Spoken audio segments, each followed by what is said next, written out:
ஆட்சன்ஸில் இந்த மாதிரி வர பிரச்சனை நம்ம எப்படி சால்வ் பண்ணலாம் இந்த வீடியோவில் பார்க்க போகிறோம். இந்த பிரச்சனை எதனால் வருதுன்னா, நீங்கள் ஆட்சன்ஸ் ஓப்பன் பண்ணும்போது ஃபஸ்ட்டு உங்கள் அட்ரஸ்ஸு அப்புறம் ஃபோன் நம்பர் கொடுப்பீங்க. அதனால தான் இந்த பிரச்சனை வரும். ஏன் ஃபோன் நம்பர் அட்ரஸ்னால அந்த பிரச்சனை வருதுன்னா, நீங்கள் ஒரே அட்ரஸை சேம் அட்ரஸை 2 ஆட்சன்ஸில் யூஸ் பண்ணியிருப்பீங்க. அதனால டூப்ளிகேட் ஆட்சன்ஸ்னு பிரச்சனை வரும். இந்த பிரச்சனை நம்ம எப்படி சால்வ் பண்ணலாம்னா, சிம்பிளாக உங்கள் ஆட்சன்ஸ் அட்ரஸை மாற்றினாலே போதும். இந்த பிரச்சனை சால்வ் ஆகிடும். நீங்கள் ஆட்சன்ஸ் அக்கௌண்ட் கிரியேட் பண்ணும்போது என்ன ஆகுனா, ஃபஸ்ட்டு நீங்கள் அட்ரஸ் கொடுப்பீங்க. அட்ரஸ் கொடுத்தோன்னே ஆட்சன்ஸ் வந்து ஆட்டோமேட்டிக்காக செக் பண்ணும். இந்த அட்ரஸ் புது அட்ரஸ் தான் இந்த ஆட்சன்ஸில் கொடுத்துருக்காங்க இல்லையான்னு செக் பண்ணும். இந்த அட்ரஸ் ஆல்ரெடி இருந்துச்சுன்னா என்ன ஆகுனா, உங்களுக்கு இந்த மாதிரி ரிஜெக்ட் ஆகிடும். ரிஜெக்ட் ஆகிட்டு அக்கௌண்ட் வாஸ் நாட் அப்ரூவ்டு இந்த மாதிரி வந்துடும். நீங்கள் புதுசாக ஒரு அட்ரஸ் கொடுத்தீங்கன்னா இந்த மாதிரி வந்துடும். க்ரீன் கலர் டிக் வந்துடும். அப்புறம் யுவர் ப்ரொஃபைல் இஸ் கம்ப்ளீட் வந்துடும். இது முடிஞ்ச பிறகு தான் உங்கள் ஆட்சன்ஸில் உங்கள் சைட்டை ரிவ்யூ பண்ணுவாங்க. ரிவ்யூ பண்ணிவிட்டு அப்ரூவ் பண்ணுவாங்க. இல்லாட்டா உங்கள் யூடியூப் ரிவ்யூ பண்ணிவிட்டு அப்ரூவ் பண்ணுவாங்க. நீங்கள் ஆல்ரெடி ஆட்சன்ஸில் யூஸ் பண்ண அட்ரஸே கொடுத்தீங்கன்னா இந்த மாதிரி வந்துடும். இல்லை நீங்கள் புதுசாக ஆட்சன்ஸ் கிரியேட் பண்ணுறீங்க, நான் புது அட்ரஸ் தான் இப்போ கொடுக்குறேன், கொடுத்தாலும் இந்த மாதிரி வருதுன்னா உங்களுக்கு நீங்கள் என்ன பண்ணணுன்னா, உங்கள் வீட்டு பக்கத்தில் உள்ள அட்ரஸ் புதுசாக ஏதோ ரேண்டமாக ஒரு அட்ரஸை கொடுத்துடணும். கொடுத்துட்டு அக்கௌண்ட் கிரியேட் ஆன பிறகு நம்ம அப்புறம் பின் வெரிஃபை பண்ணும்போது நம்ம மாற்றிக்கலாம்.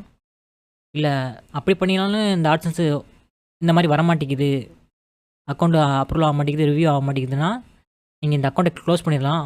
போய் நீங்கள் அக்கௌண்ட்டில் ஃபுல்லாக க்ளோஸ் பண்ணிவிட்டு புது அக்கௌண்ட் கிரியேட் பண்ணிவிட்டு நீங்கள் அதில் வந்து புது அட்ரஸ்ஸு புது ஃபோன் நம்பரில் லிங்க் பண்ணிவிட்டு புது டிவைஸில் நீங்கள் அப்ளை பண்ணி பாருங்கள். அப்போ ஓகே ஆயிரும்.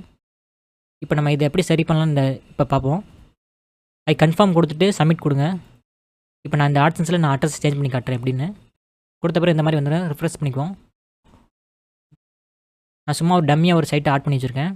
இப்போ நான் பேமெண்ட்டில் போய் நான் அட்ரஸை மாற்றி காட்டுறேன்.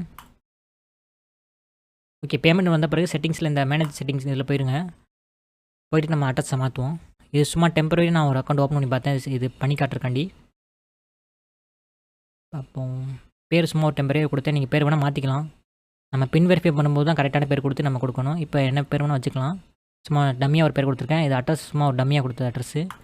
இப்போ அந்த அட்ரஸ் ஆல்ரெடி ஆட்சன்ஸ் இருக்குது. அதனால இந்த மாதிரி பிரச்சனை வருது. நம்ம என்ன பண்ணணும்னா, இந்த அட்ரஸை சேஞ்ச் பண்ணணும். இப்போ நான் வேறு அட்ரஸ் கொடுக்குறேன். ஓகே, நான் இப்போ அட்ரஸ் சேஞ்ச் பண்ணிட்டேன். இந்த மாதிரி நீங்களும் உங்கள் வீட்டு பக்கத்தில் உள்ள அட்ரஸ் ஏதாவது கொடுங்க. இல்லை ஒரிஜினல் ஏதாவது ஒரு ரேண்டமாக ஒரு அட்ரஸ் கொடுத்துருங்க. கொடுத்துட்டு நீங்கள் சேவ் பண்ணிடுங்க. சேவ் பண்ணிவிட்டு உங்கள் ஆட்சன்ஸில் வந்து உங்கள் சைட்டை வந்து அப்ளை பண்ணுங்கள். அப்ளை பண்ண பிறகு ஆட்சன்ஸ் வந்து செக் பண்ணி பார்க்கும் அட்ரஸை ஃபஸ்ட்டு. இந்த அட்ரஸ் நியூ அட்ரஸாக இல்லை ஆல்ரெடி இருக்க ஆட்சன்ஸ் இந்த அட்ரஸில் அப்படி செக் பண்ணி பார்க்கும். நியூவாக இருந்துச்சுன்னா உங்களுக்கு இந்த மாதிரி வந்துடும் ஆட்சன்ஸில். அடுத்து உங்கள் சைட்டை ரிவ்யூ பண்ண ஆரம்பிச்சிருவாங்க.